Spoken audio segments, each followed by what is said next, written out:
Let's talk real quick about where you should plant your fig trees. When you're putting fig trees in the ground, one of the most important things that you want to think about is, are they going to be getting full sunlight throughout the day?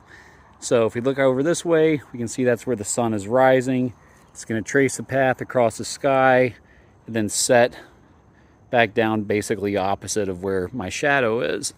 And so if we move my shadow this way, you can see that path of sunlight is going to be giving this tree right here pretty much full sun.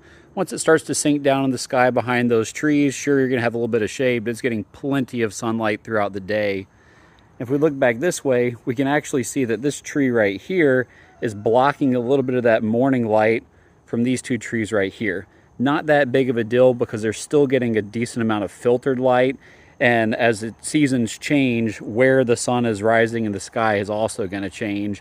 So that's really not a problem at all. Now, a terrible place to plant a fig tree would be somewhere like over there in that corner, right?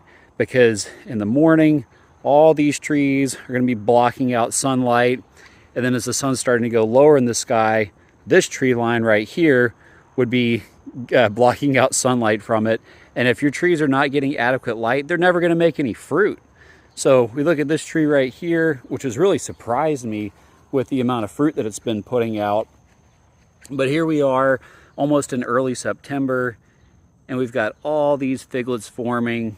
And this is a Col de Dame Blanca Negra, which is not really known for being a super vigorous producer, but it is just putting out little figlets everywhere. And I've got I got organza bags on the ones that are actually getting close to ripening, but I've got 3 of them bagged up right now to make sure that I get to enjoy them and not the little creatures that live outside.